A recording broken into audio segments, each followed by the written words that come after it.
네, 여러분 안녕하십니까. 8월 13일 최지은의 정치본색 시작하겠습니다.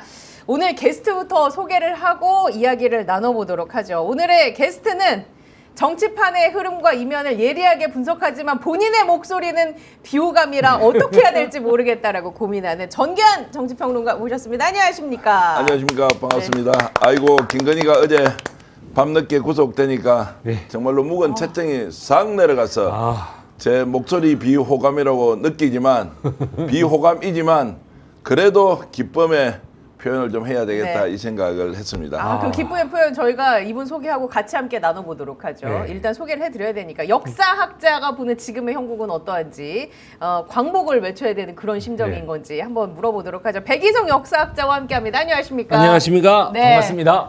반갑습니다. 일단 우리 시작하기 전에 지금 밖에 비도 많이 오는데 분위기가 일단은 김건희 구속됐잖아요. 너무 기쁜 마음에 저도 잠을 설쳤습니다. 박수 한번 시원하게 치고 시작할까요? 아유 좋습니다. 어제 어디서 언제 그 소식을 들으셨나요, 우리? 저는 밤에 자다가 호련히 깼어요. 깼는데 스피스 방송이 제 핸드폰에 딱 뜨는 거예요.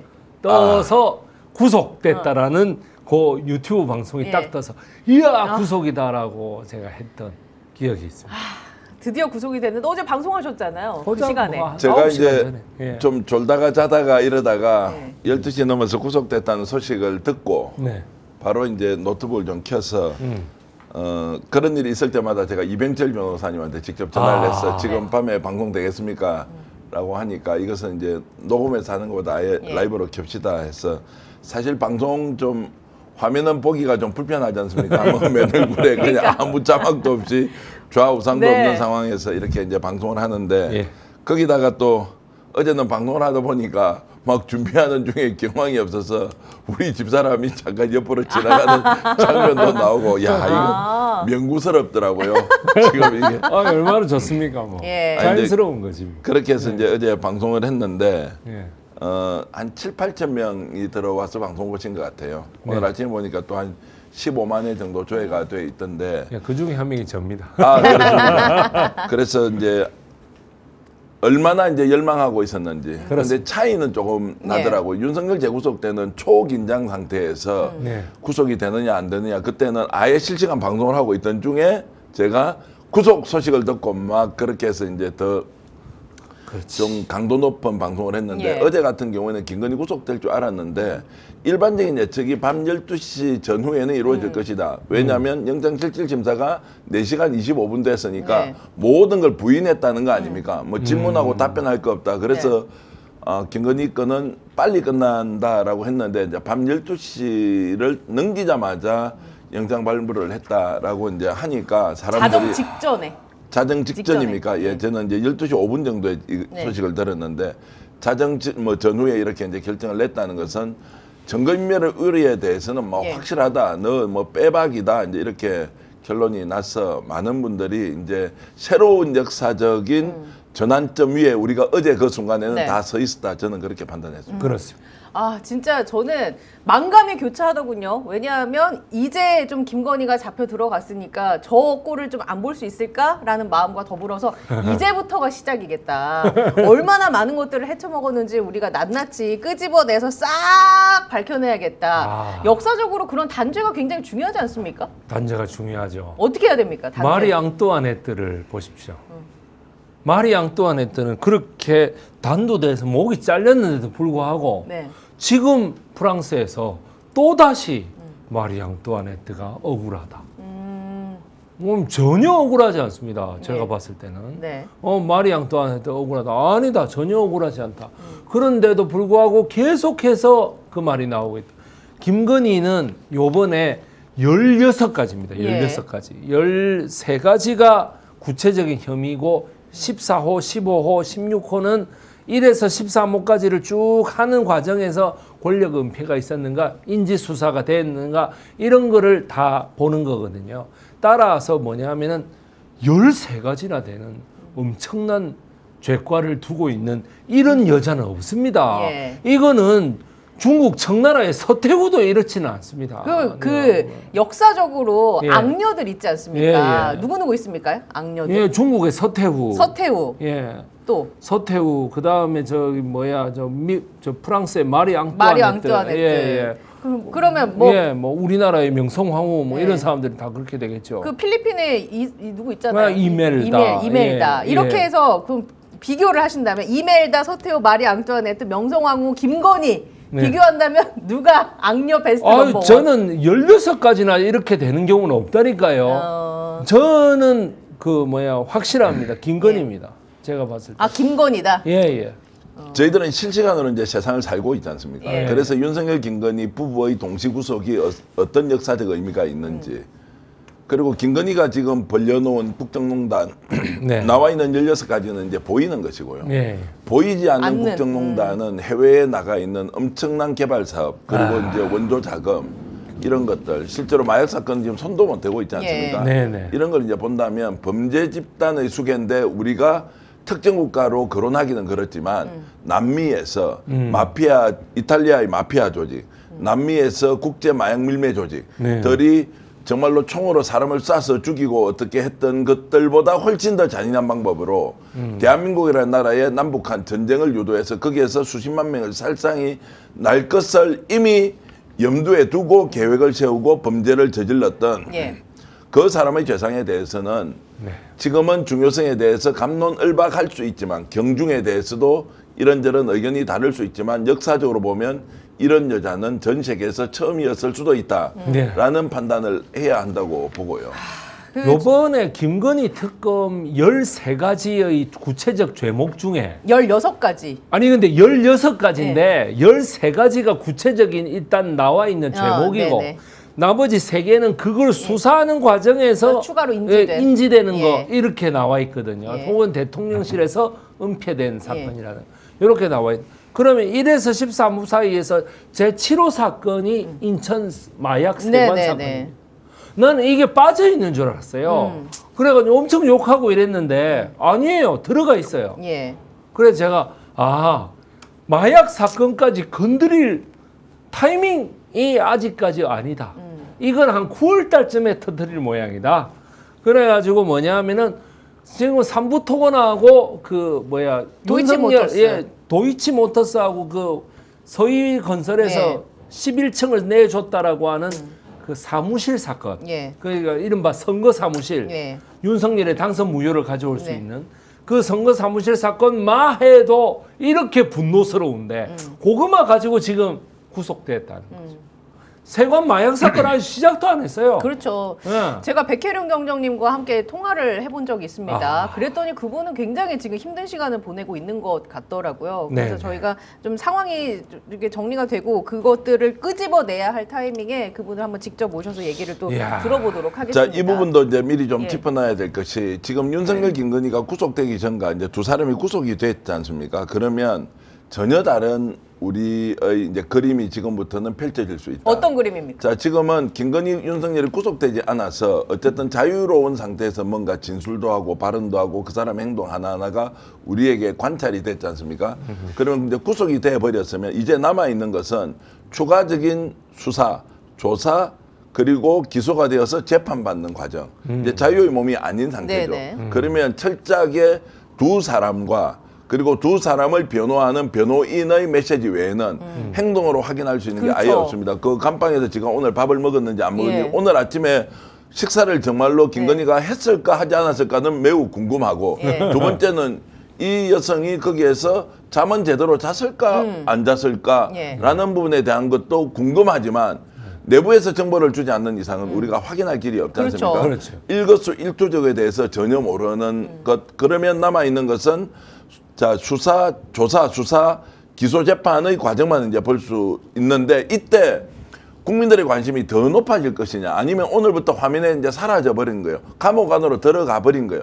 이 상황에서 우리는 그러면 수사기관이 사법부가 판단하고 결론 내는 것까지 지켜만 볼 것이냐 그러면서 굉장히 관심도가 뚝 떨어질 수도 있다. 라는 생각이 들어서 윤석열, 김건희의 구속 이전과 이후는 완전히 다른 세상으로 펼쳐질 가능성이 높다라는 일단 말씀을 좀 드리겠습니다. 그래서 네. 언론의 역할이 중요하고 네. 이 스픽스 같은 이런 매체 역할이 굉장히 중요한 것이 굉장히 중요해요. 계속 따라가서 발본색원 할 때까지 그 힘 빠지면 안 되잖아요. 그래야 국민들에게 낱낱이 알려드릴 수 있고, 물론 저희도 파악하는 정황이 그들이 외부 활동을 안 함으로써 굉장히 제약되는 정보로 전달을 해드릴 수밖에 없는데 그럼에도 불구하고 종합적으로 심층적으로 깊이 있게 다룰 수밖에 없지 않겠습니까, 대표님? 그래서 이제 어저께 반클리퍼를 갑자기 이봉관 회장께서 직접 이제 아예 자수서를 내면서 예. 김건희가 새빨간 거짓말을 했다. 그래서 판사가 정재욱 부장 판사가 마지막에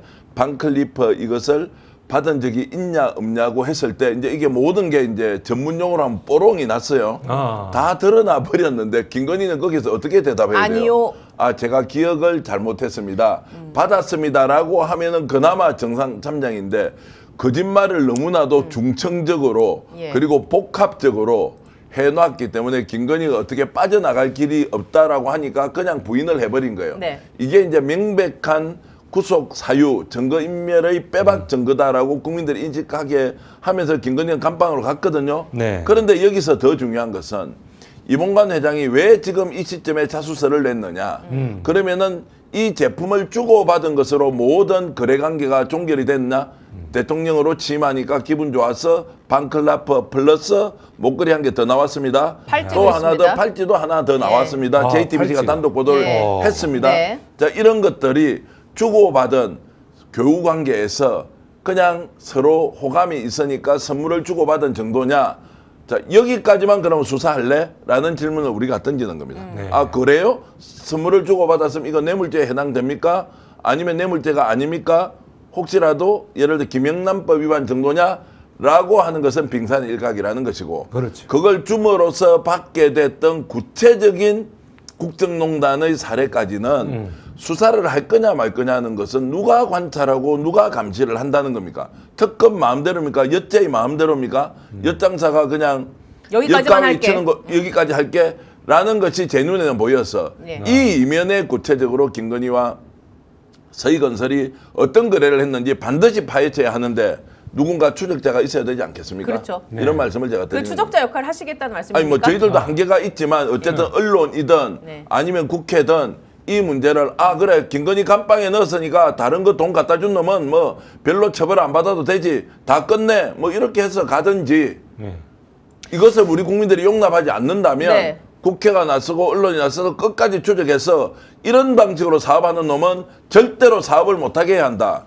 아예 면허를 박탈하더라도 대한민국에서 발붙이지 못하도록 한다. 그래서 공정과 정의가 실현되도록 할 것인지 말 것인지는 이제 국민적 합의가 필요하지 않겠습니까? 예. 김건희 감방 넣는 것이 지금 내란 세력 척결의 목적이 될 수는 없는 거 아닌가요? 네, 이런 네, 말씀을 제가 드립니다. 예, 이거 말씀해 주신 것처럼 김건희가 받은 것으로 지금 추정되는 것들이 9천만 원이 넘습니다. 목걸이 2개, 팔찌 1개까지 해서 그게 서희건설로부터만 받은 게 그 정도가 되는 것이고 와. 그 민주당에서는 김건희가 구속된 것과 관련해서 국가 정상화를 알리는 신호탄이다라고 말을 남겼어요. 메시지를 남겼는데 이제 제가 우리 백이성 역사학자님께 드리고 싶은 질문은 이겁니다. 네. 지금 정의한 대표님께서 추적자 역할이 반드시 필요하지 않겠냐. 예. 이걸 끝까지 물어야 되지 않겠냐라는 취지의 얘기를 했단 말이에요. 네. 역사적으로 봤을 때 이 추적자 역할 끝까지 파는 게 중요한 이유 어떻게 볼 수 있을까요? 이거를 이 끝까지 판다. 예, 1989년도, 예. 90년도에 가장 이슈가 됐던 사건이 윤석양 이병이라는 사람이 예. 보안사령부에서 터뜨린 거였어요. 예. 민간인들을 감찰하고 있다. 군사령부가. 그래가지고 보안사령부가 발칵 뒤집힐 뿐만 아니라 전국이 완전히 뒤집혔어요. 예. 그때는 유튜브 같은 이런 대한 언론도 없었기 때문에 네. 전부 다 레거시 미디어가 다 예. 했단 말이죠. 얼마나 축소됐겠습니까?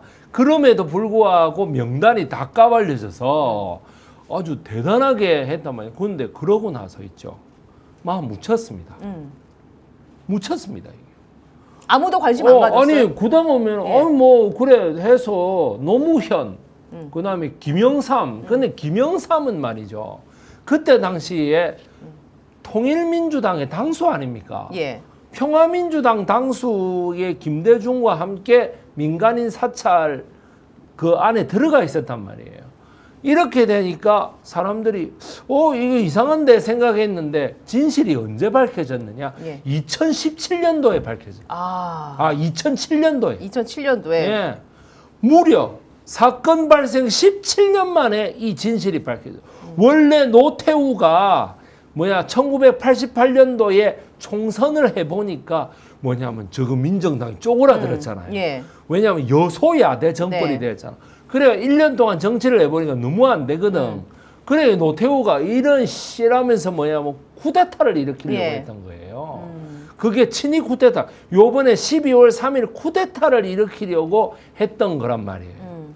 그런데 윤석열 이명이 그렇게 용기 있게 그거를 탈영 후에 폭로를 하면서 이것이 까발려지니까 노태우 입장에서는 여기서 덮어. 여기서 덮고 그러면은 뭐냐면은 야당 3당 합당으로 가자. 쿠데타가 아니고 뭐냐면은 합당으로 가자라고 방향을 틀어버려요. 이게 우리나라의 국민의힘이라고 하는 지금의 이 마귀 정당을 만들어낸 3당 합당 아닙니까 이게? 예. 이게 뭐냐 끝까지 안 파서 생긴 일이에요. 이게.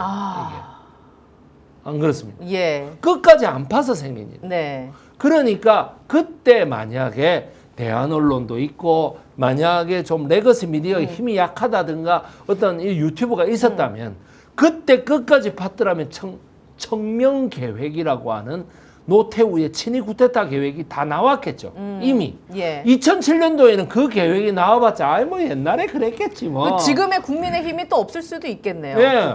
그리고 국민의힘이 없을 수도 있는 사건인데 예. 그게 역사적으로 완전히 뒤집혀가지고 이른바 35년을 지금 네. 왔다는 거 아니겠어요? 자, 알겠습니다. 여기서 이제 예. 중요한 지적을 해 주셨는데 어디까지 근본적으로 우리 사회를 변화시키느냐. 이러려면 이 적폐의 본질, 뿌리를 어떤 식으로든 뽑아내야 되지 않습니까? 이제 이 부분은 굉장히 지겹고 어떻게 보면 긴 시간이 필요할 것입니다.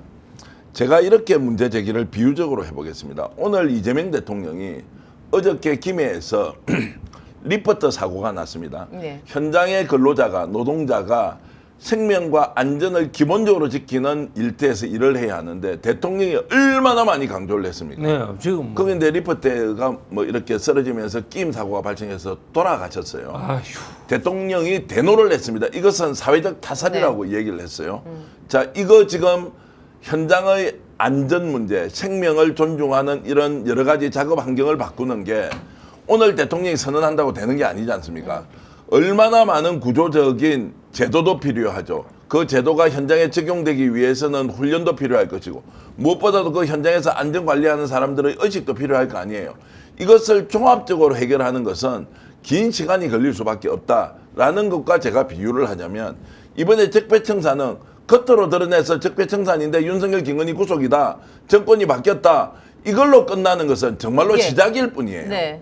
이걸 완전히 발본색원에서 드러내고 깨끗하게 정화를 하지 않으면 다음에 어떤 정권이 들어서더라도 이런 부정한 방법으로 뒷돈 주고 선물 주고 거기다가 국책사업을 10조 5,300억짜리를 현대건설하고 단독으로 수의계약을 하게 하고 이런 방식의 비리가 없어지겠냐는 거예요. 예. 그러면 비슷한 놈이 또는 유사한 정권이 들어서면 언제라도 해먹을 수 있는 것을 아예 단절하려면 지금 이번 기회에 좀 지루하고 어렵고 맞습니다. 복잡하더라도 예. 구조적인 문제, 대한민국이 청렴한 국가로 가야 한다. 그리고 과정이 매우 공정하다. 그리고 국제 신인도가 더 높아지니까 한국의 기업 활동은 충분히 인정하고 존중할 만하다라는 것들로 저는 구조적 변화를 일으키기 위해서는 지치지 않고 이 문제를 파고 들어가야 하는데 그러려면 첫 번째 정부의 여지가 중요하고 두 번째 국회가 제대로 움직여야 하고 그렇지. 세 번째 특검에서 수사하는 것을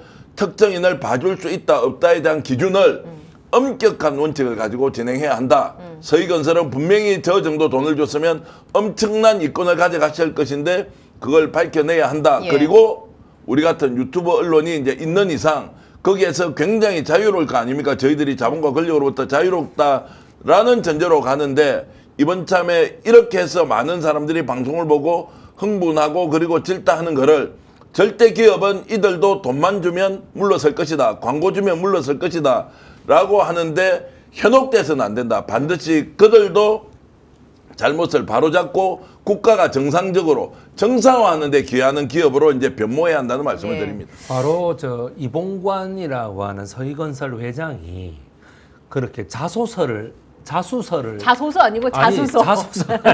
자소서를 예. 제출했다는 게 바로 정기환 대표님이 얘기하시는 그런 그 소위 말하는 야 윤석열 김건희 이제 저 영부인하고 대통령이 같이 V1, V0가 그 감옥에 들어갔으면 안 됐나? 예. 이제 그냥 적당하게 덮고 넘어가자라는 이야기입니다. 그래서 근데 네. 지금 말씀을 나이 하시는 85세 된 어르신이 말이야. 순간 되게 예. 속보가 떴어요. 예. 속보가 김건희 특검에서 국민의힘 당사를 압수수색 오! 들어갔습니다. 예. 자료 협조 차원이라고 하는데 국민의힘 얘기 또 해주셔서 마침. 예. 근데 이제 갑자기 좀 궁금한 김건희 특검에서 국민의힘 당사를 압수수색했다. 내란 특검도 아니고요. 김건희 특검에서 이제 압수수색을 했다는 네. 것은 이제 공천 과정에서 예, 지금 그렇습니다. 뭐가 큰 문제가 있었다. 김영선 공천, 자 이준석 지금 거론되고 윤상현 네. 거론되고 있지 않습니까? 그 당시에 이제 공관위에서 심사를 했을 거 아닌가요? 예. 이게 이제 외압에 의한 심사냐,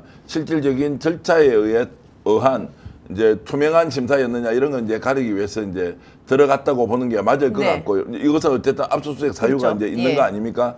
그리고 이제 지금 김건희 특검에서도 수사 과정에서 새로운 사실이 드러날 경우에는 추가 수사를 할 수 있다. 아까 네. 13번이 아니고 14, 15, 네네. 16번은 네. 거기에 따른 다른 내용일 수도 있다. 그리고 또 하나 더 있습니다. 권성동과 관련된 부분도 추론해 볼 수 있지 예. 않겠습니까? 지금 건진법사를 통해서 통일교를 통해서 뭔가 왔다 갔다 했던 돈이 있다. 뇌물의 구체적인 액수도 5억 이상이다. 한학자로부터 받은 것은 쇼핑백 2개인데 이것도 금액이 최소 5억 원 이상일 것이다라는 이야기가 나왔지 않습니까? 이 사람이 뭘 했습니까? 원내대표를 했지 않습니까? 예. 그럼 원내대표실 가서 이런저런 것들을 확인을 할 수도 있을 테고 여러 가지 이제 측면에서 지금 수사의 요소는 많이 있다. 또 하나 더 보태면 지금 텔레그램을 뭐 2개월치 2개월치 삭제했다는 것 예. 이제 이런 부분들까지 이제 포함하면은 국민의힘이 압수수색을 통해서 내놔야 할 자료가 엄청나게 많을 것이다. 그 과정에서 우리가 모르는 새로운 사실, 혐의도 밝혀질 수 있다고 봅니다. 예, 알겠습니다.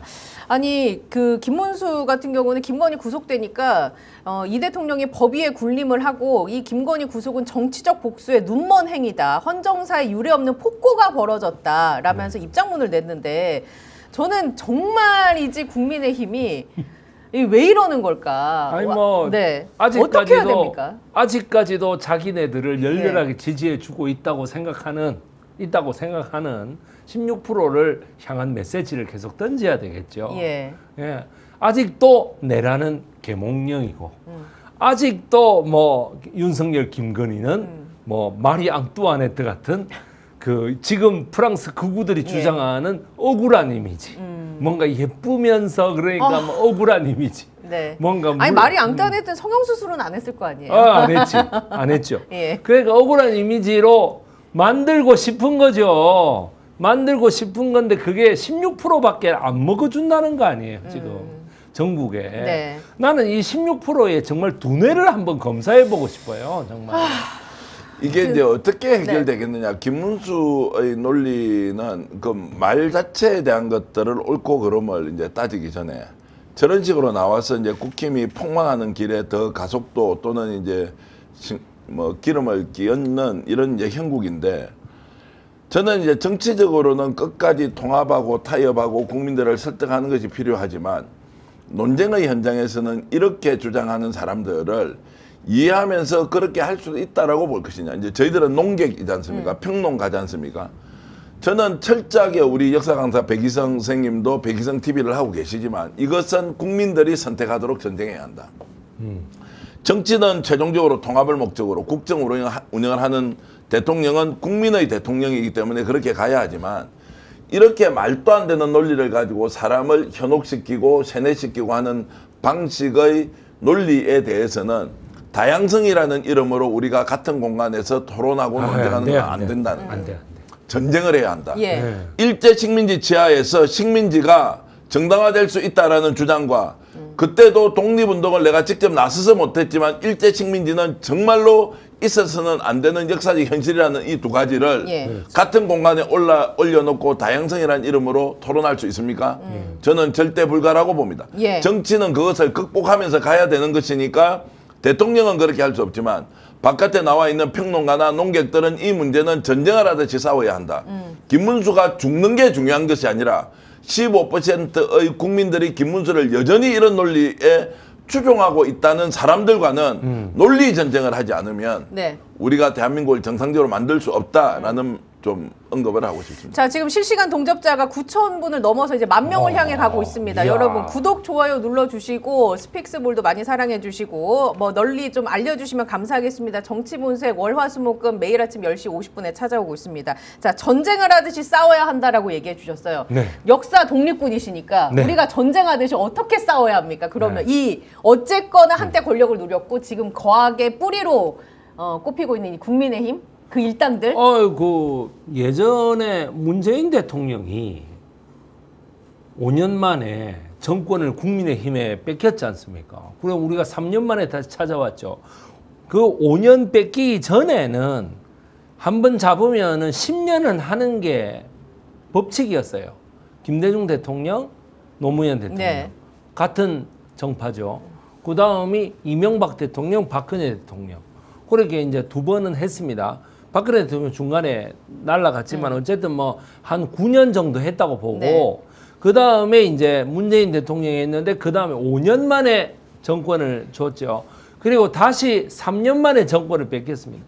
여기에서 문재인 대통령이 뺏겼을 때 지금은 국회의원이 아니지만 조수진 의원이라고 국회 법사위에 있었어요. 거기에서 김남국 의원이 뭐라 하려고 하니까 조수진 의원이 기가 막힌 말을 했습니다. 뭐라고 했습니까? 5년 만에 정권을 뺏겼으면 부끄러운 줄 알아야지. 이랬거든. 내 그 말 그대로 돌려주고 싶어요. 야, 너 얼마나 못했으면 3년 만에 뺏겨. 입이 12개라도 할 말이 있나. 내가 진짜 이렇게 말하고 싶은 거예요. 나는 그 조수진 의원 그 말 했을 때 진짜 눈에서 불이 날 정도로 화가 났었거든요. 그런데 뭐냐 하면은 이제 3년 만에 뺏기고 보니 이 국민의힘 애들이 정신이 없는 거야, 지금. 얼마나 잘못했으면 3년 만에 그것도 탄핵이 돼가지고 뺏기냐고. 안 그렇습니까? 이제 저거는 권력을 잡을 수나 있겠습니까? 그래서 저는 생각하는데 뭐냐 하면 이번 기회에 확실하게 국민의힘의 해체까지 정확하게 가야 된다는 거예요. 그리고 이준석이가 저렇게 창당한 개혁신당도 해체해야 된다는 이야기입니다. 왜 그러냐면 이준석이가 지금 얼마나 나쁜 영향을 많이 미쳤습니까? 국민의힘도 그렇고 개혁신당에도 그렇고 전 국민한테도 그렇고요. 전 국민한테 그 TV 토론 때에 그 3차 토론 때 그 말을 해가지고 얼마나 많은 사람한테 상처를 줬어요. 저도 상처받았습니다. 저도 우리 딸내미들하고 같이 보다가 우리 딸내미들 빨리 들어가라 할 정도였어요. 그러니까 우리 딸내미들 이미 들어버렸는데 이거 어떡해. 그러니까는 이준석이가 거기를 나와서 지 팬클럽처럼 만든 개혁신당도 보면은 하나도 쓸데없는 대안이 될 수 없다. 오죽해서 허은하 대표하고 김용남 전 위원장이 나왔겠습니까? 허은하 대표님은 다음 주에 정치본색에 출연하십니다. 화요일에. 국민의힘이 이제 정당 해산까지 갈 수 있다 없다에 대해서 저는 사회적 공론화 과정도 매우 중요하고 무엇보다도 법리적으로 해산 사유가 되는지 안 되는지에 대해서도 자, 이것을 제대로 따져봐야 하는 뭔가 국회의 노력이 절대적으로 지금 필요한 순간이다. 지금 현재 국힘 내부에서 제가 당직자를 만나지 않습니까? 현재와 같은 국힘의 정당 존재 이유가 어느 정도 우리 사회, 우리 국가에 필요하냐고 했을 때 거의 없다. 본인들도. 이제 회생 당직자들은 정년이 보장된 직원들이잖아요. 이분들의 말씀이 회생 불가능이라는 거예요. 지금까지 자기들이 이분도 한 20년 이상 당직자로 근무했던 분인데 이런 적이 없었다는 거야. 단 한 번도 돌파구가 없어서 죽었다. 박근혜 탄핵 때도 이러진 않았다는 거예요. 그때도 길을 찾기 위해서 원인이 뭔지 물어는 봤다는 거예요. 그런데 지금은 어떻게 되냐. 민심을 깡그리 무시하고 자신들이 지지하는 그 한 줌도 안 되는 예. 사람들의 그 거짓, 허위, 네. 왜곡, 가짜 여기에 완전히 경도돼서 신앙처럼 저렇게 달려가는 모습을 본 적이 없다는 거예요. 그러면 존속의 이유라는 것이 우리 사회나 국가의 필요성에 따라서 정당이 있고 없고 결정나야 되는 거 아닙니까? 저 사람들은 오로지 권력, 쉽게 예. 얘기하면 단체장, 국회의원, 대통령을 먹기 위해서만 존재하는 자들이다라고 하는 것이 확연히 드러났을 경우에 우리는 어떤 선택을 할 것이냐. 그들이 그들 스스로 정당을 만든 게 아니지 않습니까? 국민이 지지해서 국민이 선택해서 정당이 만들어져 있는데 그럴 때 국민은 어떻게 판단할 것인가의 문제, 근본적인 문제에 와 있기 때문에 네네. 저는 이번에 수사를 원칙대로 철저하게 하되 해산 청구 사유가 되면 해산까지 실제로 논의해서 우리 국민들이 네. 판단하도록 해야 한다. 그러면 국힘 지지자들이 아닌 중도층도 많을 거 아닙니까? 이분들은 아니 해산하는 것까지는 그래도 어렵다고 만약 공감대가 있으면 그때는 정무적 판단을 하지만 그쪽에서도 70% 이상이 해산을 해야 한다라고 할 때는 과감하게 저는 밀어붙이고 정리하는 것도 우리나라를 위해서 매우 중요한 선택이라고 봅니다. 자, 네. 어제 역사 강사 역사 강사라고 말하기도 싫은데. 아, 제가 그래서 지금 그거 여쭤보려고 전한길 씨가 예, 예. 국민의힘 지금 잡아먹고 있지 않습니까? 예, 예. 전한길 씨에 대해서 같은 뭐 역사 업계라고 해야 될까요? 아무튼 있는 분으로서 어떻게 평가하시고 지금 상황 어떻게 보고 계십니까? 전한길이라는 사람은 막 전한길이라고 말하기도 싫고 전유관이라고 말하고 싶어요. 예, 뭐 전유관이라는 사람은 아니 당원 명부에 그렇게 이름을 적어 올렸다며. 또 뜯으면 전한길이라 하지. 그러면 안 받아줄 거 뻔하니까 전유관이라고 했겠지. 근데 어제 나와가지고 그 인터뷰하는 곳이 뭐 최고위원 후보 김근식 고발장 이래가지고 네요. 김근식 의원이라는 사람이 어떤 사람이에요? 그 원래는 민주당에 있다가 그 비례대표도 또 뒷순위 받아가지고 안 하고 또 뭐 전주병에 나갔다가 또 정동영 장관이 갑자기 나가가지고 2008년도에 떨어지고 이랬던 사람 아니에요.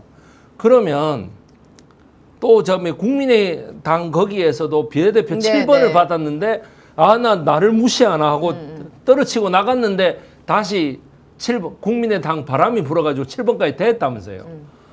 이런 식으로 참 했던 사람을 보고 배신자 이러면서 배신자는 맞지. 배신자 뭐 이러면서 말하는 게 뭐냐면 한동훈만 없었으면 한동훈만 없었으면 뭐 탄핵도 가결이 안 됐을 것이고 뭐도 가득이 안 됐을 것이고 결국에는 우리 여사님이 저렇게 고난을 당하지도 않을 거고 막 예. 이러더라고. 내가 지금 그 15%를 지금도 국민의힘을 좋아하는 15%의 뇌를 한번 열어보고 싶다고 하는 얘기가 뭐냐면 전한길이 어제 했던 거하고 똑같은 뇌 구조를 갖고 있을 거예요. 한동훈이만 없었으면은 됐을 것이다. 예. 말도 아닌 소리 하고 있네. 뭐만 없었으면은 됐을 거다. 아니 역사를 전공하는 사람이 그러면 저 1차 세계대전을 무슨 프린시프가 페르디난트 황태자를 쏘아 죽이지만 않았어도 우리가 1차 세계대전이라는 걸 안 겪었을 거고 1차 세계대전을 안 겪었으면 2차 세계대전을 안 겪었을 거다. 그게 말이 됩니까? 역사 강사라는 사람이 어떻게 말을 그따위로 합니까? 그러니까 저는 궁금한 게 어쩌다가 국민의힘이 이 전한길에게 예. 이렇게까지 그만큼 잡아먹히게 됐을까? 정신적인 토대가 약한 거죠.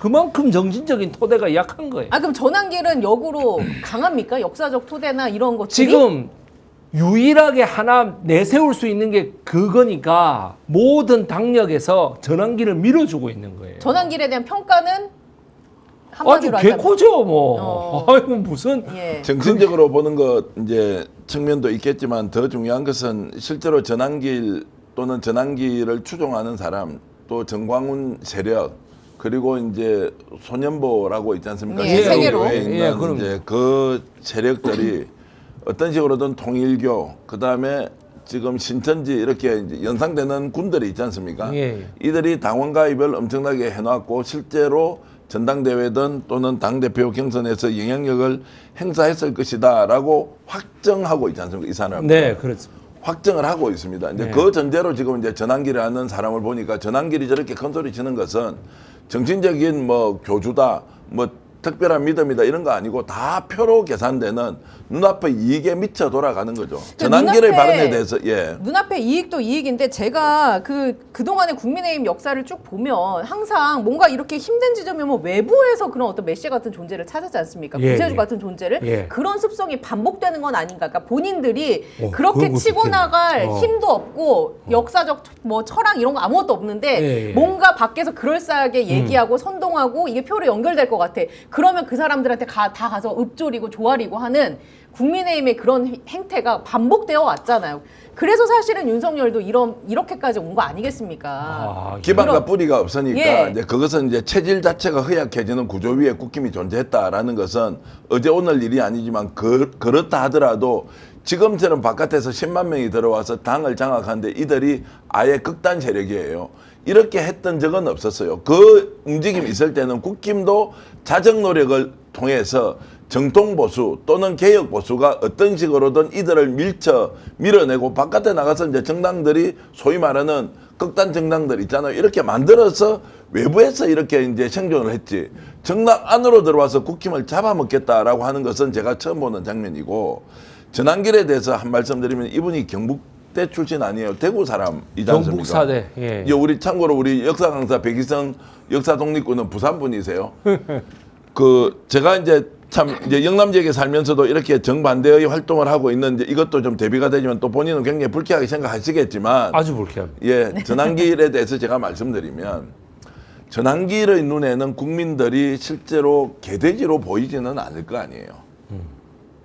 가축처럼 보이지는 않을 거 아니에요. 이 사람이 그런 본성을 잃어버리지는 않았을 거 아니에요. 네네. 내가 말하는 것은 나는 메시아이기 때문에 오늘부터 듣는 너희들은 다 내 밑에 있는 내가 조정하면 다 움직이는 자들이 이렇게 생각하지 않을 거 아니에요. 자, 그 정도의 품성은 기본적으로 가지고 있다고 보면 본인이 오판하고 있다.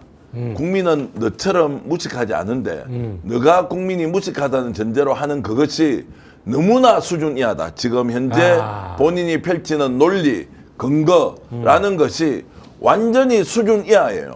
그러면 더하기 빼기를 가르칠 때 1 더하기 1은 2다 3이다라고 하는 이 부분은 이 사람이 역사 강사죠. 어쨌든 뭐 지리학을 전공했지만 강사로서 시험 문제를 맞추는 데는 도움이 됐을 수 있다 하더라도 현재 정치판에 움직이고 있는 이런 여러 가지 상황에서 본인이 내놓는 논리적 근거는 최소한 우리 국민들이 1차 방정식 정도는 풀어야 하는데 더하기 빼기 수준으로 가져와서 국민에게 강요하는 아주 무식한 행동을 이 사람이 하고 있다. 그래서 전환길이 정신 차리지 않으면 전환길도 결국 망하게 돼 있죠. 네, 그렇죠. 망하게 돼 있죠. 그리고 서모 교수님이라고 제가 한때 엄청나게 가깝게 지냈던 학자가 한 분 계셨어요. 이분이 어느 순간 거구 쪽으로 가서 문재인 정부를 엄청나게 비판하다가 요즘 이분은 사라졌습니다. 활동하다가 사라지는 분도 있어요.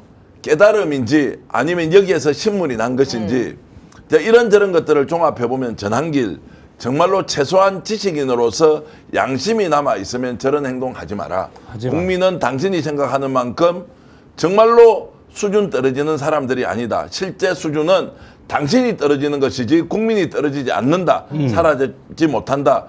제발 좀 정신 좀 차려달라. 이렇게 말씀드리겠습니다. 제발 좀 정신 좀 차리고 그 한마디만 제가 더 덧붙이면 국민의힘과 국민의힘을 지지하는 15% 16% 되는 그분들의 그 뿌리를 찾아가 보면 결국 약간 친일적인 사상. 그러니까 일제가 뭐라고 했을 때 그냥 그 앞에서 힘 앞에서 약해지고 권력 앞에서 작아지고 하란 대로 하는 그런 습성들이 굳어지고 고착화돼서 결국 그 뿌리로 가다 보면 우리가 그것과 만날 수 있지 않나라는 생각을 저는 개인적으로 해봤습니다. 그래서 말씀해 주신 것처럼 두 분께서 지적해 주신 것처럼 이번 기회에 전쟁하듯이 정말 뿌리를 뽑아야 한다라는 말씀을 김건희가 구속된 날 제가 한번 드려보겠습니다. 이제부터가 또 다른 시작일 수 있다.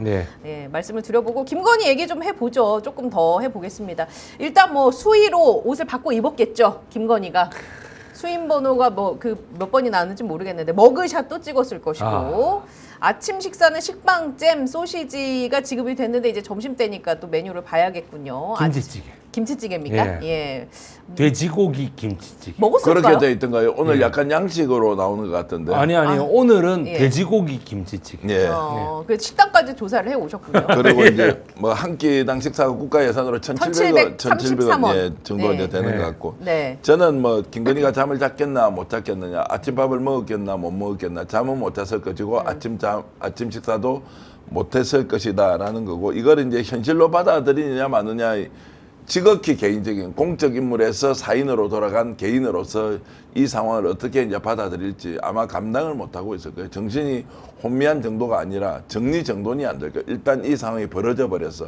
지금까지 본인에게 조언했던 법률적 조력자들 다 지금 이제 멀어져 버렸잖아요. 그렇죠. 오늘 아침부터 접견을 할 수 있는지 없는지 모르겠는데, 그래서 모든 것이 조금이라도 가능성 있던 그 영역의 1%, 0.1%조차도 다 사라져버린 그 상태에서 이 상황을 어떻게 보니 이제 받아들일 것이냐가 하나가 있을 것이고, 두 번째 또 머릿속 한 구석에는 앞으로 받아야 되는 수사가 한두 가지가 아니다. 본인도 바보가 아닌 이상 그 지금 어떤 내용으로 검찰에 소환되는지를 다 봤을 거 아닙니까? 그 16가지 혐의. 거기에는 내란은 없어요. 내란은 더 큰 문제로 남아있는데, 이걸 일관되게 부인하고 갈 것이냐, 아니면 일관되게 부인하지 않고 시인을 일부 하면서 갈 것이냐, 여기에 대한 생각도 있을 거고요. 또 하나 더 있죠. 빼돌린 돈 저거 다 어떻게 하니까. 자기 돈 재산은 지금 70억 원 있잖아요. 예. 요 재산은 지금 아마 특검에서 가압류 조치, 재산 보전 처분할 가능성이 있죠. 이 사람이 지금 받은 뇌물의 규모나 이런 것만 보더라도 벌금이나 추징금이 100억 원 이상 나올 것이라는 예상이 이미 터져 나오고 있습니다. 그러면 재산 보전 조치 해놔야 되잖아요. 그러면 김건희 재산 70억은 일단 가압류 상태로 보전 조치하면 처분이 불가능할 것이고, 해외로 빼돌린 돈에 대해서는 김건희 본인은 알고 있을 거 아니에요. 국내에서 지금 받은 돈에 대해서 차명으로 전모 씨한테, 배모 씨한테, 최모 씨한테 맡겨놓은 차명 재산의 규모 이런 것들도 누군가 관리하고 알고 있을 거 아니에요. 이것도 지금 다 날아가는 거잖아요. 근데 사실 날아갈지 뭐 보존이 될지는 모르지만 어쨌든 그런 것도 본인이 판단하고 선택하고 관리해야 될 거 아니에요. 이것까지 머릿속에 있으면 지 눈안에 보이는 게 있겠어요. 윤석열이 지금 쳐다 보이겠습니까? 그리고 또 하나 더 있죠. 김건희에게 모든 문제는 하늘의 뜻에 의해서 정리정돈되고 걱정하지 마라, 통일 대통령이 될 것이다. 7월 되면 나라가 뒤집어져서 윤석열 석방 된다라고 했던 그 주술과 무속에 빠져있던 자들의 그 조언, 거기도 공짜로 했겠습니까? 아니면 자기가 받았던 명품백 이렇게 해서 그냥 나눠줬는지는 모르지만 그 사람들의 조언이 머릿속에 뱅글뱅글 돌 거 아닙니까? 그렇습니다. 그러면 이 감방에서 그 더운 데서 이 현실을 받아들일 것이냐, 아니면 여전히 자기 머릿속에서 공상하고 그리고 허상으로 가지고 있던 그 수없이 많은 가짜, 거짓, 윗선 이런 것들을 다시 신봉하면서 예. 일말의 기대를 할 것이냐, 이런 혼란에 빠져 있다고 봅니다. 어제 그 김건희 여사라고 김건희 쪽에서 화무 11홍이다라는 단어를 썼다 조선일보가 보도해서 이제 제가 그걸 지금 읽다가 화무 11호. 예. 그 조선일보 보도에 따르면 이렇습니다. 현재 김건희가 가지고 있던 꽃은 다 떨어졌다라고 진술을 했다. 화무 11홍, 열흘이나 붉은 꽃은 없다라는 한자 성어로 권력은 한때에 불과하다라는 이런 의미를 남겼다고 하는데 어떻게 보세요? 아니 김건희가 직접 남겼습니까? 아니면 조선일보가 그래 썼습니까? 조선일보가 쓴 기사인데 예. 거기에 그 아마 김건희 본인이 한 얘기인지는 모르겠는데 김건희 쪽에서 이런 예. 발언이 나왔다고 합니다. 화무 11홍이고 권불 10년이다 아마 이렇게 예. 나왔을 거예요. 예. 권불 10년이라는 화무 11홍이라는 저 말이 왜 언제부터 나왔느냐? 1863년에 고종이 즉위를 하고 예. 1873년에 명성황후에게 뺏깁니다. 네. 그 10년 동안의 권력자가 누구였습니까? 흥선대원군 아닙니까? 흥선대원군이 그렇게 권력을 휘두르다가 어떻게 권력을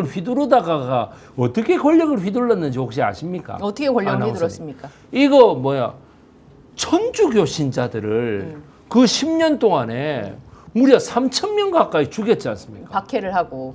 예.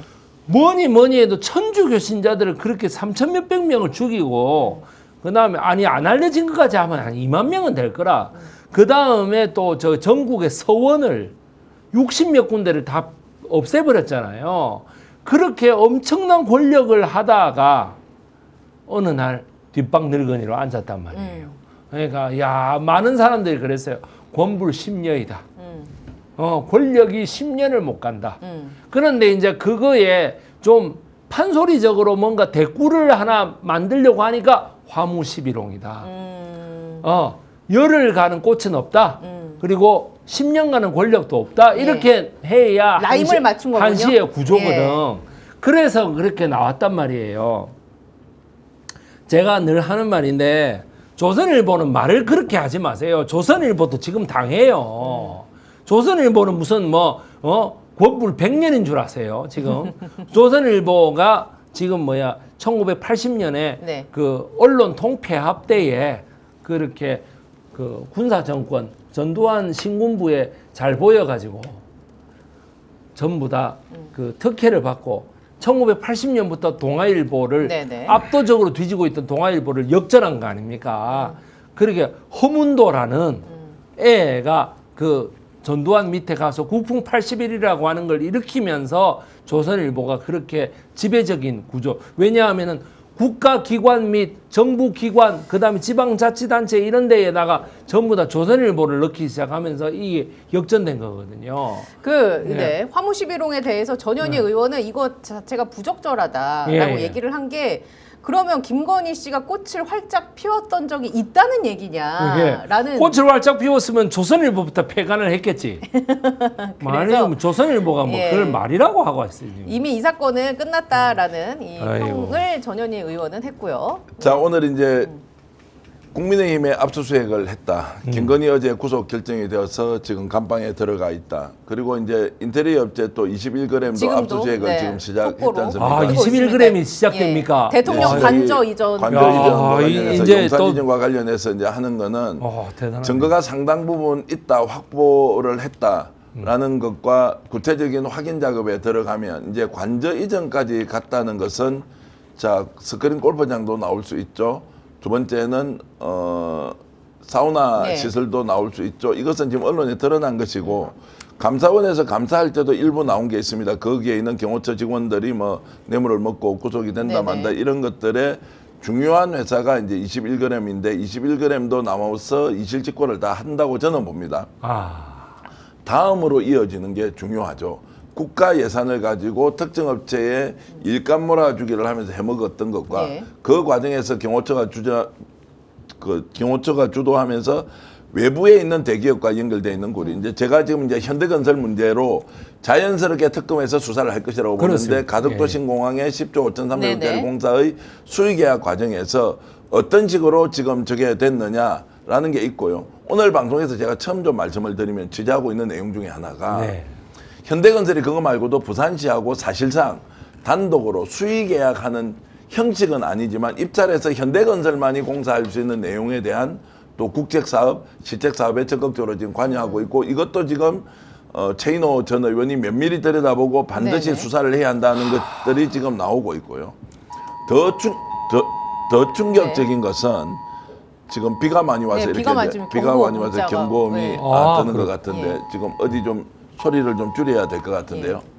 지금 다 오는 것 같습니다. 지금 잠깐 어떤 내용인지 이거 비가 많이 오면 이렇게 강서구 재난 문자입니다. 강서구 지금 저희들이 이제 방송하고 있는 이곳이 지금 비가 바깥에서 지금 상당히 137mm 내렸다고 합니다. 지금 이제 비가 많이 오고 있어서 이렇게 이제 전화 문자가 오는 것 같습니다. 여러분 참고해 주시면 좋겠고 제가 조금 전에 드렸던 말씀 이어서 드리면 그것 외에도 김건희가 부산시와 엄청나게 큰 사업을 하나 하려고 구체적으로 추진했던 흔적들이 지금 발견되고 그 과정에서 정관계 인사들이 대거 개입을 했는데 이거 만약에 하게 되면 리베이터 또는 매월 유지 운영과 관련돼서 나오는 이익이 수십억이 넘는 그런 특혜성 사업도 지금 추진했다는 것까지 지금 의혹 제기가 되는 마당입니다. 그 이것도 사업 규모가 어느 정도인지는 대충 파악이 됐습니다. 저는 내용을 들었지만 이걸 이제 아직까지 발언을 하기는 어려운데 그 공사에만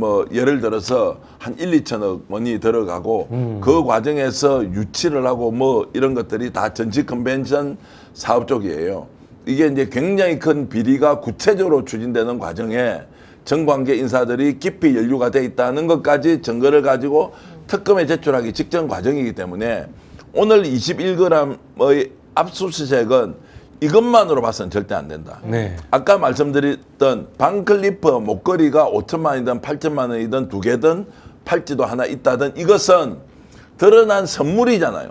선물을 줬다는 것은 뭔가 기브 앤 테이크를 할 때 테이크하는 게 있었을 거 아니에요. 그렇습니다. 이것이 비리의 몸통이라는 거예요. 국정농단의 몸통이라는 거예요. 그러면 21g이 지금 하고 있는 것은 청와대를 용산으로 이전하는 과정에서 인테리어 공사에 너 몇 억짜리 공사 줄 테니까 너 남으면 누구 빼돌려 현금 만들어 이런 수준으로 봐서는 절대 안 된다.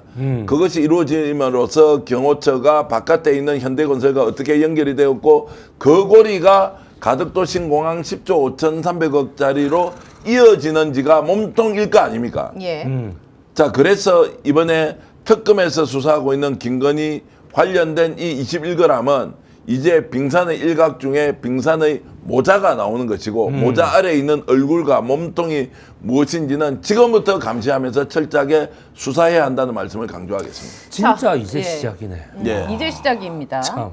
근데 저는 이 궁금증이 어제 갑자기 가만히 있다가 들었는데 뭐냐면 왜 김건희랑 연결되는 사람은 성별이 다 남자일까? 아. 그 생각이 들었어요. 왜냐하면 이게 그 김범수 전 아나운서 같은 경우도 차명으로 3억을 갖고 서로 뭐 이렇게 한 거 아닙니까? 그리고 김혜성 씨도 어제 이제 그 바로 공항에서 내리자마자 특검 사무실로 이송이 됐는데 그 기자에게 어떤 질문들을 받았냐, 경제 공동체 관계를 인정하느냐, 둘이 내연 관계 아니냐, 뭐 이런 질문들이 나왔단 말이에요. 야, 그건 질문이 굉장히 노골적이었네. 예. 예, 왜냐하면 이 질문을 할 수밖에 없는 게 서로 이렇게 이익과 돈을 주고받는 관계라면 어느 정도 좀 친분이 있지 않은 이상, 신뢰가 있지 않은 이상 불가능한 거 아니겠습니까? 이제 그래서 이제 그런 취지로 질문을 하지 않았을까 싶은데.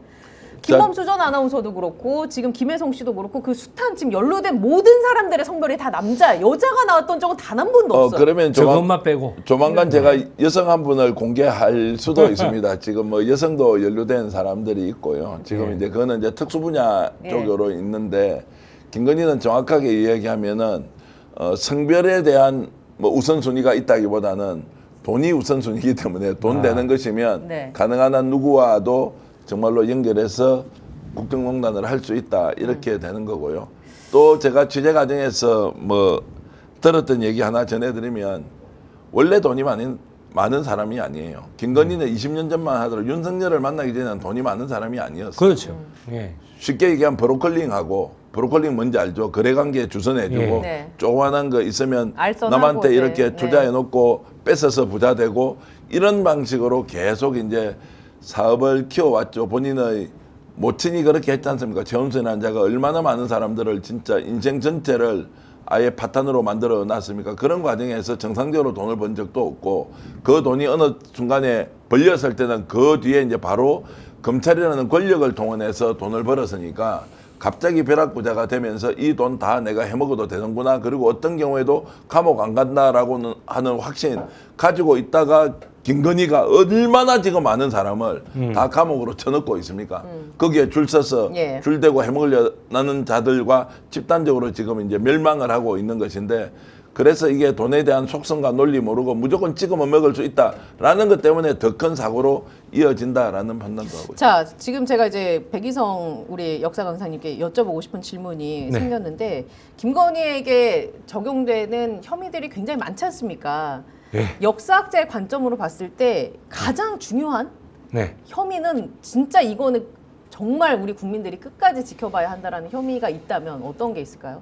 갑자기 물론 다 복잡하고 여러 인물들이 섞여 있지만 역사적인 의미를 부여할 만한 저는 두 가지를 꼽으라면은 이제 하겠습니다만 딱 굳이 한 가지만 두 가지 그럼 그러니까 두 가지를 하면 우선 첫 번째가 가장 중요한 게 인천 세관 마약 사건입니다. 아, 그렇게 보시는 이유는? 마약에 있어서 우리나라가 그동안 청정국이었어요. 그런데 한동훈이가 법무부 장관 할 때 마약을 자기가 하겠다며. 그래서 그래 뭐 마약은 하나보다. 마약 단속을 하나보다. 마약 단속을 하나보다. 그런데 그 시즌에 그 한동훈이가 법무부 장관하고 있는 시즌에 인천 지방검찰청장을 하고 있던 심우정이라는 그렇죠. 놈이 덮어버리죠. 고광효 예. 관세청장을 동원해가지고 다 했다는 거 아니에요. 예. 지금 우리가 알고 있는 바로는. 그럼 이거는 말과 행동이 전혀 안 맞잖아요.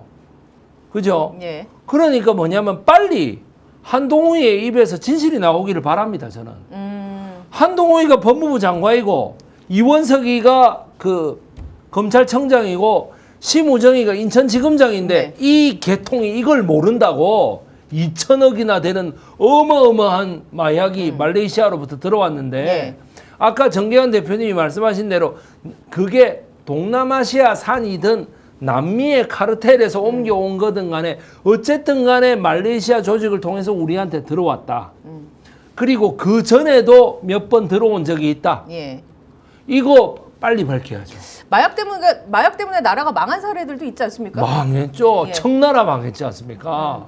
청나라가 마약 그거 세금 걷기 좋다고 아편. 마구 아편을 막 들어오다가 막 네. 그 다음에 지금 라틴 아메리카의 콜롬비아라든가 페루라든가 파나마라든가 뭐 온두라스라든가 벨리즈라든가 이런 나라들은 전부 다 마약 때문에 신음하는 거예요. 그 나라들은. 그러니까 뭐냐 하면은 이 마약 카르텔만큼은 확실하게 그 수사를 해야 된다.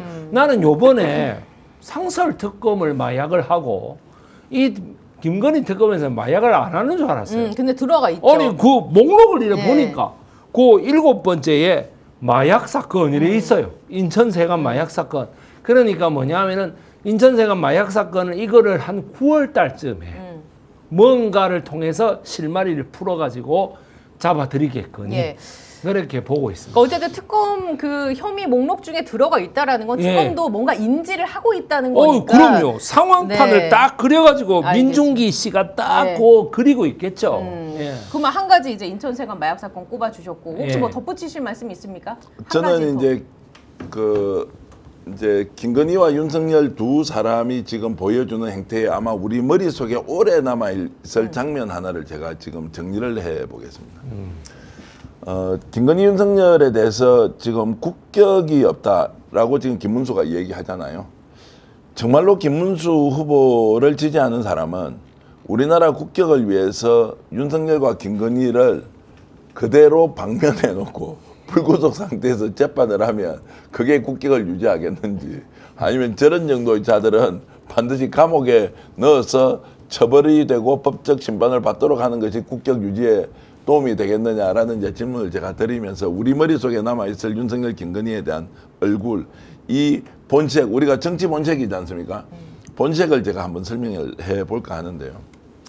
팬티 난동을, 속옷 난동을 벌였잖아요. 완전히 깽판을 쳤지 않습니까?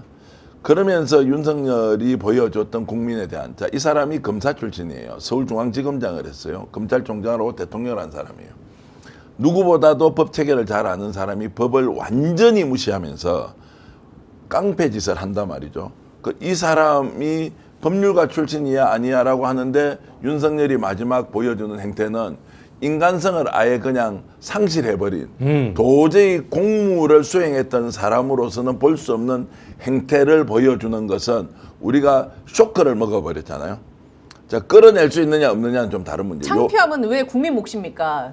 자, 요게 하나 상상이 있습니다. 돼요. 네. 상상이. 요게 하나가 있습니다. 두 번째, 김건희가 어제 반클리프 목걸이와 관련해서 자수서까지 이봉관 회장이 냈는데 이걸 정재욱 부장판사가 질문을 했습니다. 누가 보더라도 본인이 거짓말한 것도 한 최소 3번에서 최대 5번 정도 됩니다. 수사 과정에서.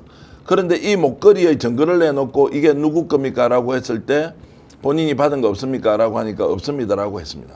이것은요, 전형적인 사기꾼들이 하는 수법이에요. 명백한 증거를 가져와서 이야기하는데도 실토하지 않는 거예요. 이게 김건희의 본 모습이에요. 그 전날 수사받으러 아무것도 갈 아닌 때 사람이 아무것도 아닌 사람이 들어가서 국민들께 문상 갈 때 입는 옷차림을 하고 도도한 걸음걸이로 들어갔던 그 사람이 재판장에서 나와 있는 이 지금 반클리프 목걸이에 대해서 하는 대답을 보면 김건희의 수준을 알 수 있죠. 매우 저급하죠. 두 번째, 이 사람의 태도를 보십시오. 사법부에서 대해서는 불손하다고 할 수 있고요. 국민에 대해서 보면 얼굴에 완전 철판 깔아버린 거예요. 이게 지금 김건희의 본 모습이에요. 그러면 이 두 사람은 이제 미래는 어떻게 되느냐? 매우 암울할 거 아닙니까? 김건희는 지금 여전히 정신을 못 차리고 버티기를 하거나 거기에서 가전술수, 똑같은 사기꾼들이 썼던 수법, 그 모친도 비슷합니다. 네. 이렇게 보이고요. 윤석열은 법조인 출신인데 법을 완전히 무시하는 깽판 짓을 하고, 김건희는 한쪽에서는 바깥에서 사기전가 10범, 20범들이 하는 그 행태의 행각을 그대로 벌이고 있다라는 이 두 장면이 모든 우리 인지, 우리의 생각 내부를 지배할 수 있다. 이것으로 기준으로 해서 우리는 이 사람들을 어떻게 처리해 나갈지를 고민해야 한다는 말씀을 꼭 드리고 싶습니다. 역사적으로 어떻게 기록될 것 같습니까? 이 두 부분은? 사기꾼 부부죠. 뭐. 예. 전형적인. 그리고 네. 10년쯤 지나지 않습니까? 네. 아니 뭐 누나가 되겠죠. 21대 대선은 치러진 적이 없다. 아예 당선 무효까지. 당선 무효가 났을 테니까 예. 아예 이거는 했는데 전 국민의 사기를 치고 끝난 거다. 이재명 후보는 그때 이미 당선됐는데 그 다음 3년 뒤에 제자리를 찾았다. 아마 이렇게 나올 거예요. 역사에 기록되기로는 예. 향후에 그렇게 되지 않을까. 예. 예. 알겠습니다. 저는 그렇게 천하의 사기꾼이고요. 천하의 잡놈이에요. 제가 요즘 그 정권에 함께했던 사람들도 네. 연락하고 만나고 이렇게 하지 않습니까? 윤석열 정권 때 그러세요? 했던 사람. 네. 거론을 일단 하지 않고요. 거론하는 거를 부끄러워하는 사람이 생각보다 많습니다. 우리처럼 비판하는 이런 게 아니고 천하의 잡놈이고 천하의 사기꾼이라고 예. 우리가 규정을 해야 예. 이 문제를 그나마 상식 수준에서 해결한다. 이런 사람은 앞으로 역사에서 볼 수도 없고요. 예. 지난 역사에도 찾을 수 없습니다. 그리고 이렇게 정신을 못 차리고 아직도 상황 판단 못하는 그렇습니다. 천하의 잡놈과 천하의 사기꾼은 정말로 국민의 이름으로 단죄를 하는 길 외에는 없다는 말씀 한 번 예. 더 강조하겠습니다. 최 행자님께서 역사에 다시는 윤건희, 윤석열, 김건희 같은 인간들이 나오지 말아야 합니다. 라면서 댓글을 주셨습니다. 천하 잡놈. 예, 천하잡놈.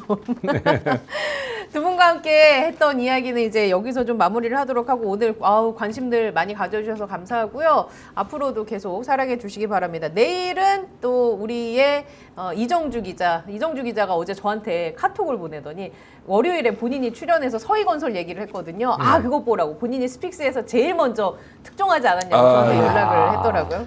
그 서희건설에서 이제 예. 저렇게 하고 있는 내용을 네. 미리 알고 이제 스픽스에서 월요일에 방송을 발언하셨다. 대단하시네요. 했었거든요. 예. 그래서 제가 자주 나와주시라 당부의 말씀드렸는데 내일은 이정주 기자 그리고 장경태 의원이 우와 대단하신 분이요. 네. 장경태 민주당 네. 완전 저격수로 활약이 대단하신 예, 분인데요. 저희가 같은 83이라서 예. 83 클럽을 한번 내일 만나 뵙도록 하겠습니다. 예, 저하고 장경태는 참 할 말이 많습니다. 그러신가요? 예. 예.